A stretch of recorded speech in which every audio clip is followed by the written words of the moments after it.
la formation à la respiration holotropique qu'on appelle aussi aujourd'hui pour différentes raisons le Growth Breathwork, bon, c'est en fait, j'ai commencé moi à proposer ces formations-là il y a très longtemps et bon et puis, depuis maintenant, 7-8 ans, Stanislas Grof et sa femme Brigitte, ont pensé que c'était important, d'assurer, enfin de pérenniser ce qu'ils avaient, disons, construit et préparant un peu, la suite de Grof parce que Grof, est quelqu'un d'âgé, hein, aujourd'hui.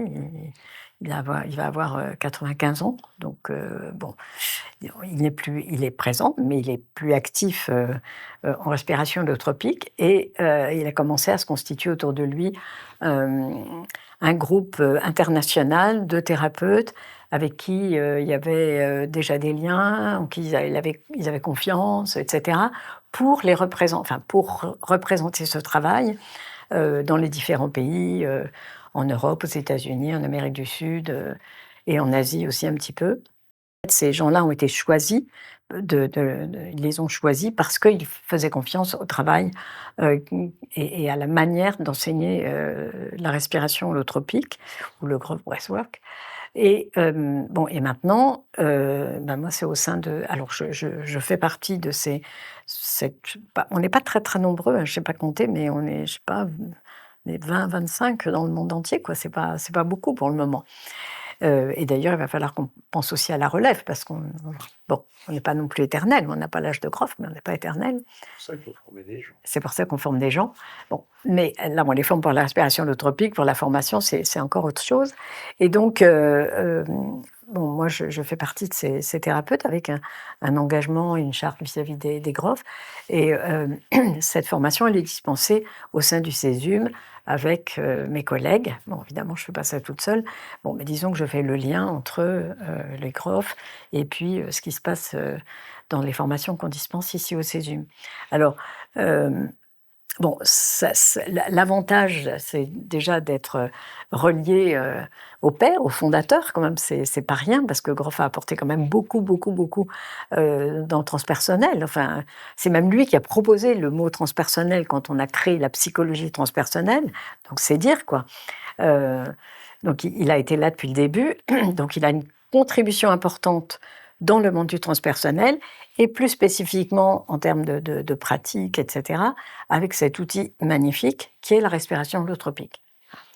Euh, donc, bon, c'est clair que quand on s'investit dans cette pratique, ça change quand même des choses dans la vie. Enfin, pour moi, ça a été un grand, grand changement, quoi. Ça a ouvert une autre porte, une autre manière de voir les choses, une autre manière enfin, c'est venu me chercher très profondément, pour mon plus grand bonheur et j'espère pour celui des gens qui m'entourent.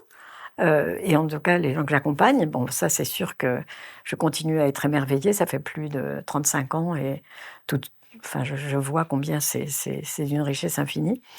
Il n'y a pas de lassitude, il n'y a jamais de... Enfin, je veux dire, on tourne pas enfin, on peut tourner en rond parfois aussi dans la pratique parce qu'on a du mal à passer des portes, mais je veux dire, en général, on ne tourne pas en rond parce qu'on va travailler dans le corps et en profondeur, quoi. C'est vraiment une méthode holistique qui réunit tous les plans de l'être. Et ça, on peut dire que le corps, il a quand même été oublié dans la psychothérapie, comme je le disais, avant la psychologie humaniste, l'expression émotionnelle, toute cette dimension cathartique qui est favorisée, mais aussi pour accéder à ses ressources, pas juste pour revivre les choses comme ça, mais pour les revivre et les transformer. Et puis cette ouverture sur les dimensions transpersonnelles, spirituelles, enfin tout cet autre monde qui est à l'intérieur de celui dans lequel on est. Et ça, c'est quand même un des grands apports de la respiration holotropique. Donc les gens qui sont formés au CESUM, eh bien, dans la mesure où on fait partie du Grof Legacy Training, qui est le nom du programme, enfin de l'institution créée par les Grof, ils ont la chance d'être directement certifiés, recevoir un certificat des Grof, voilà, qui valide que leur formation répond à des critères. Et c'est vraiment important aujourd'hui parce que même si moi j'ai ramené ça en France en 1981, 10, comment dire? Il y a une espèce d'essor du breathwork, hein, où il y a à boire et à manger, il y a du grand n'importe quoi. Pas que, mais il y a aussi du grand n'importe quoi. Et donc, plein de gens font plein de choses qui ont l'air nouvelles, mais bon, qu'on fait depuis longtemps. Mais quand même, beaucoup de gens font des choses qui ne sont pas toujours très cadrantes, cadrées, éthiques. Bon, on a c'est des méthodes puissantes et il faut être très bien formé, très bien accompagner les gens, avoir un cadre rigoureux et clair, et cetera, et cetera. Et c'est vraiment ça qu'on enfin, on essaie de mettre en place et je pense qu'on y arrive et nos étudiants le sentent et le reconnaissent, quoi.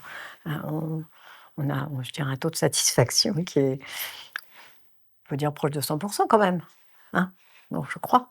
Ça paraît peut-être prétentieux, mais je crois que c'est juste, réaliste, hein.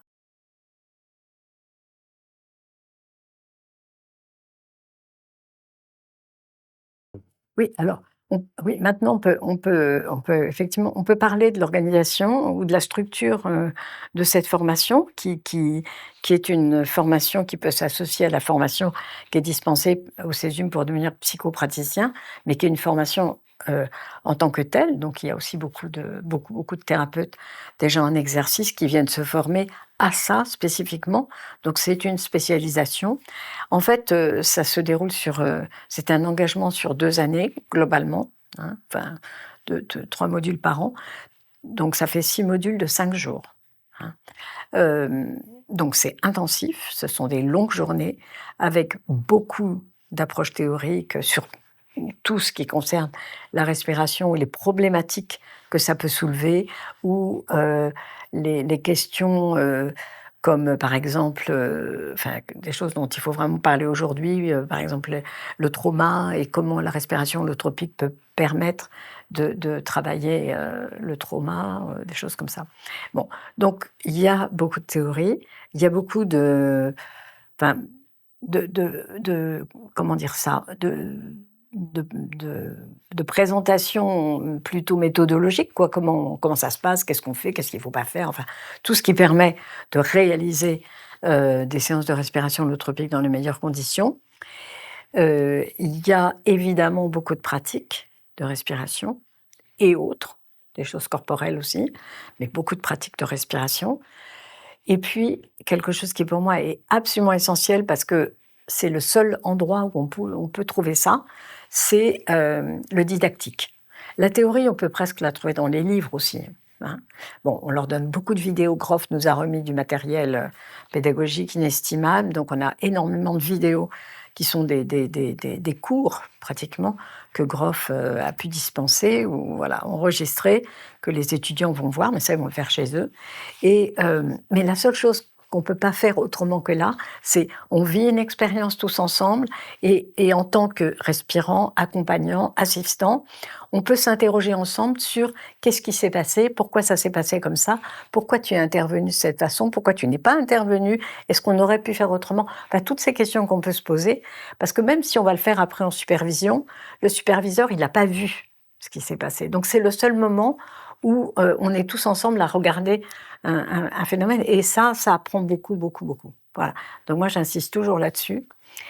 Et puis, donc ça, c'est je dirais le plat principal, de la formation. À ça s'ajoutent des assistanats que les étudiants doivent faire, soit avec, leur formateur, soit avec, des thérapeutes certifiés. Donc ces assistanats, sont au nombre, je crois, de 7 minimum.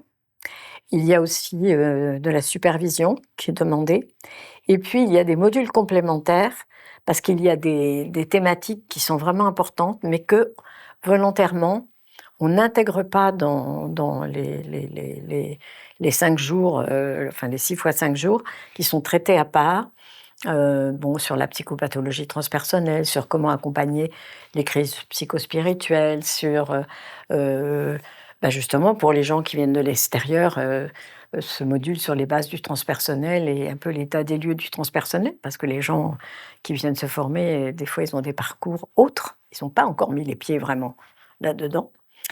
et puis, aussi module sur, les mythes, les symboles, les archétypes, enfin et cetera. Voilà. Donc c'est tout un ensemble, très complet. Puis à la fin, pour la certification, en plus, il est demandé, la rédaction d'un article sur un sujet, au choix de l'étudiant, en lien avec, la respiration holotropique.